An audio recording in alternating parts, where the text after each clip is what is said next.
Is that the man himself over there? It's me. How you doing, Paulie? So you ready to go? I'm game. Thanks for being on. Thank you. Thanks for having me. Wipe this thing off.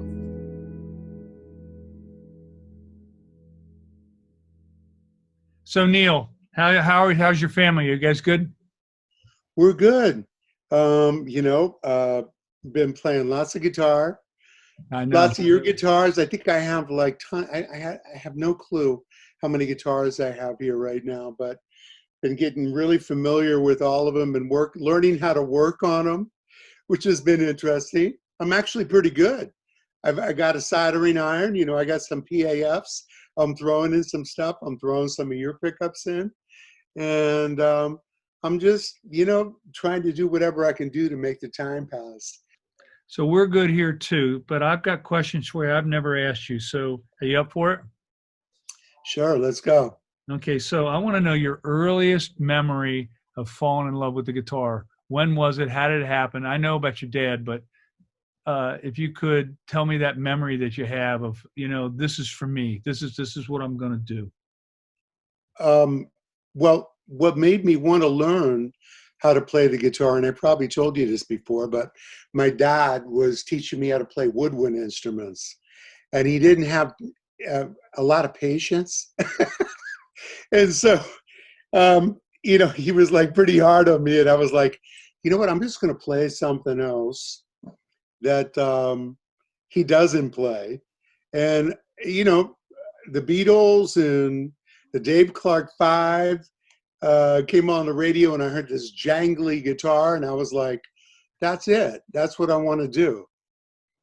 And so it was the early sounds of the Beatles and the Dave Clark 5 and the Stones and absolutely everything else that followed. I had a Stella, like a lot of people, Yeah, from Sears and Roebuck, yeah. which, and the action was about 2 inches up the fretboard. And so terrible guitar, but it was good enough to learn how to play 3 chords that got me more interested in it. And then I had a cousin that lived down in San Juan Bautista, south from San Francisco here in Marin County. And he had a 355. He was in a Paul Revere and the Raiders cover band. And I used to go with my cousins. I had a lot of cousins down there. And we go to the roller ring on, the weekends, and he was playing in there. And so I asked him to show me a couple songs, and he showed me Louie Louie and Gloria. And then I was hooked. That's perfect. All right, so what is your favorite instrument other than the guitar? I'm going to say trumpet. I love jazz trumpet, like Miles. I love Miles Davis and any great horn players. I love sax, trumpet. For solo wise, I really like trumpet though. There's something about a trumpet, especially the way Miles played it, but very, very expressive instrument, and saxophone too. But there's so many great instruments, Paul. I mean, it all depends on who's playing it, right? If you got Herbie Hancock playing keyboards, then it's going to be keyboards. Yeah. And I like great singers too. Yeah, singers are amazing. This is a musical instrument.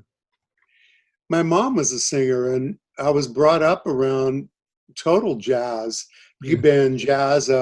Even when we lived back in New Jersey before we moved west, after I was born in the Air Force Base, and then we moved to New Jersey. I was in Trenton, New Jersey with my folks, and my dad was the leader of, big band there, and I used to rehearse in our little house. Yeah. A little house there. And so my mom was singing, and they were doing all, covers, a lot of covers, and some of my dad's stuff that was original, but pretty much all standards that, Duke Ellington and Basie. And she was really my mom was into Ellis Fitzgerald and Lena Horne, all these great early singers. What was when you think of that first magical stage experience, what was it?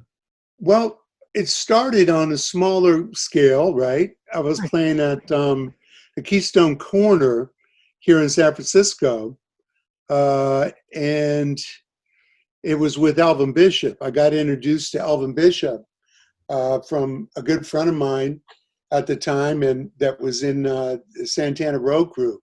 Jackie Villanueva and his brother were both in Woodstock with Herbie Herbert and in the road crew for Santana. And so Jackie kind of found me in hanging out in a recording studio in San Mateo, Paul Curcio's recording studio. And he started bringing me up to all the clubs in San Francisco and introduced me to all the club owners. They all allowed me to go in the basement, stay in the basement, come up and jam if you jam, and then go back out through the basement, out the back door. How old I was 14 and a half, 15, yeah. Unbelievable. And they said, don't drink anything. Don't drink water. Don't drink booze. Don't drink anything. I said, got it, But, Jackie took me up, introduced me to Elvin Bishop, and they had this shootout on every Thursday night where all guitarists would come in from all over the place. And I was definitely the youngest guy there. But Elvin kind of took me under his wing, and I kept winning the contest every year as being like the hot blues guitarist on the scene as a kid. And so when I won, everybody, after about a month of doing that, he says, I have a treat for you. And we're going to go to Fillmore West tonight. And I'm going to introduce you to B.B. King. And we're going to get on stage and play. And so I was just like, what? That was the first biggest concert that I played, was on stage with B.B. at the Fillmore West on Market Street. How did it go? It went amazing. I met Bill Graham also that night. And Bill Graham was very, very cool. And BB was awesome. Like, he's always such a gentleman and gracious. And so, I had studied BB's stuff at this point and studied Albert King and really dug in deep and knew what his, mojo was pretty much: choice of notes, vibrato, stretching, and practice all that stuff for hours. And so when I had the opportunity to play with him on stage, I chose to be wise and sort of respect him and not try to trample, as I'd seen him do with other people before, and he didn't appreciate it. And so I was on the left side of the stage looking out at the audience. He was on the right side, and Elvin was in the middle, but he'd play a phrase and he'd go, ba-da-da, and then I'd look over and he'd look at me and I just kind of answered him. I played the same, whatever riff he played, much like I've seen Gary Moore, how he used to do with BB. I did that with him for quite some time that night, and he had a big smile on his face. And yeah, it was an amazing experience for me. I did that one night with Roy Buchanan. Every lick he played, I played back to him. I'm not sure he heard a note I played, but it was fun. It was fun. It was in a really nasty, little too loud a club, but I enjoyed it. It sounds like a wonderful experience. I never was in the Fillmore West or the East. It must have been magic in those rooms. You know what? I saw the greatest artists in there. The other Fillmore now is open in San Francisco, but they closed down the Fillmore West that was off Market Street years ago. And I saw early Aretha Franklin in there with Bernard Purdy, Chuck Rainey, Cornell Dupree in his rhythm section. And I think I was 12 and a half, Paul, when I snuck out of the folks' house, and made it up there to go see her. And I swear it was my first experience where I was really turned on by the music, and I thought I had the flu because I had chills the whole night. And the hairs were standing up on my arms, and Great. I was like, man, I got to get out of here. I'm probably like I have the flu and I got to get home. But You I didn't know saw, what the experience was. That's awesome. yeah, I was so young, I didn't know. But it was truly incredible. She was like so incredible, and the band was so good. And so, I've always been a big, big fan. All my roots are really in blues and R&B and jazz, but more so blues and R&B. And, I saw The Who there. I saw, one of the loudest concerts I've ever seen was The Who in the early days there in Fillmore West. And then I started going to Winterland, where Journey got its start. We played 1972, New Year's Eve of 72 at the Winterland in San Francisco. And I saw Hendrix there. I saw Zeppelin there. I saw Stevie Wonder, opening for the Stones. While Mick Taylor was playing with the Stones at that time. And I was with Larry Graham at the time. I was playing with Larry Graham, and I went to check out Stevie. So I have one last question for you, and then you can ask me a question, all right? So I want to know what it was like in the basement the very, very first time you got to play with Carlos, the day you got invited over to jam with him in the basement. Well, I got invited by Jockey again, and Herbie at that time, our original Journey manager. Before he became a manager, he was still, sort of one man doing it all for Santana. And they were in Wally Heider's recording and finishing the Abraxas record. Right. And so they invited me, and they knew that I liked to practice. I just used to turn a twin like down onto the floor, right? And turn it all the way up, and then put a pillow over the back. Right. And then I'd take a record player, and I'd take whatever record I was dissecting at the time and trying to learn. And so they set me up in a room off to the side of the studio while they were working in there, that I could just jam and get to know everybody a little bit. I knew Raleigh by then. But that I almost made it on the Abraxas record, believe it or not. Fred Gutierrez was the producer, and they were doing the song that Greg wrote, Mother's, what's the name of it? I hope you're feeling good. Something Mother something off that record. I can't remember the title of it. And at the time, I think, Carlos was like so slamming on everything, and he was struggling with the one song for whatever reason, because it was a rock pop song, and so they asked me to step in the studio for a second, and I kind of I played a wah-wah solo, as I used to use a wah-wah as a filter, in those days, and everybody dug it, but Gutierrez was like, you guys, we can't have Neil on this record. This is Carlos, And so that was the beginning, And then, after that, we spent many, many hours in playing in Wally Heider's. We rented a studio out down below. Right. And that's, the old story where Eric came in, and we were just in there jamming. I mean, in those days, not like today where everybody makes records in their house, or they go in, if they go into a studio, they go in very prepared and, go in to cut drums and bass and cut live with the whole band. But everybody's very prepared. In those days, you just kind of wander in.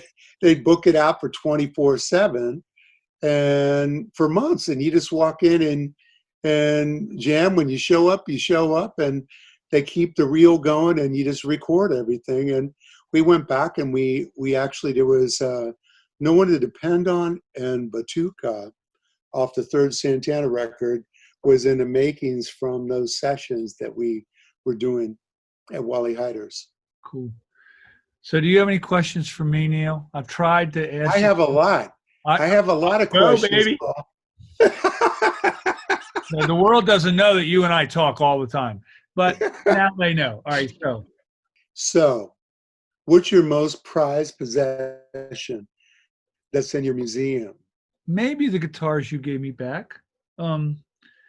It's all tough. I was hoping you'd say that. Hang on a minute. Basically, you had the double neck, and you had one of the roller nut guitars like Carlos had, and you sat me down at NAMM, and you said, "I know what they're worth. I know what I can get for them, but I want them to be in your archives. I want them to be home." And I thought that was an unbelievably decent thing that you did, because they've been a part of the core of the archives. It's one of the very early Curly Maple guitars. We have it back. I mean, if you called me and said, "I got to have my guitar back," I'd ship it to you. If you said, "I have to have a double neck," I'd ship it to you. I mean, it was always, I took them, but it was always maybe a loan, maybe not. I don't really know. All I know is a very decent thing to do. And some of those guitars that we made you were very cool. There's a few guitars in there that there's the Dragon mahogany one I played for 6 years in bands here in town is in there. The Dragon, the very first Dragon one is in there that I played for years. I don't know. It's debatably the Curly Maple one you put back in the archives, Neil. I mean, that would be. There was the reason I asked you that question, actually, I didn't think about it, but yesterday there was this whole debate about that double neck, because there was a reels, like a behind the music, I forget what the show was, that we were on the other night. And Jonathan was playing my double neck, which, I bought from you. Yeah. First double neck. And they were going on and on about it in my Instagram, right, about what is that? What is that guitar? And everybody's like fighting. They're saying, I investigated and I don't see anything on that. So I had to get on there and say, no, this was the first one that Paul built. And I had, I bought it from him. And what happened was I didn't have enough money to pay John Ingram. So we gave him a double neck as pay for his work in the shop. What's not known about those guitars is those guitars don't have truss rods in them. The necks are full of graphite, so they don't bend.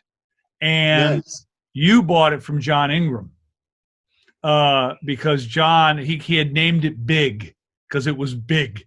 And you lent it to Jonathan for years to play. Yeah, he played it on stage. Yeah. There's been a lot of talk about if you can't sing it, don't play it kind of conversations, which you're really good at. So it's like it's so funny. The hardest thing for everyone to do is to do that. Play a melody that you can sing, and I can do it like, in my sleep without even thinking about it. If somebody says to me, play the simplest, like they have to basically say to me, play the stupidest, simplest thing you can think of. And that's what I did on Who's Crying Now, because everybody got so frustrated with me trying to do like a trumpet solo in the song, And so I went out just kind of being, I thought I was being a smart ass at the time, and I was kind of fed up with everybody getting fed up with me that, it just wasn't coming out the way I wanted to hear it. And they said, just play the stupidest thing you can think of. Okay. And I went in, I went, okay, here's something stupid. And I played it and they go, that's it. And I go, right? Yeah. Yeah. Yeah. Yep. There you go. That melody has reached itself into so many songs. I've heard jazz saxophonists play it. I've heard it like all over the place. It's so crazy. But, the melody is definitely where it's at. Les Paul was even, he was so funny as I jammed with him quite a bit when he was still here. And if I was on stage with somebody else that came on and they were, trying to show off, he'd be like, oh, yeah, I'll be humming that all day long. He could be very sarcastic. He was funny, man. Yeah. All right, Neil. Thanks. My best to you and your wife. See you. Thank you, Paul. Take care. Bye-bye. Be safe, man.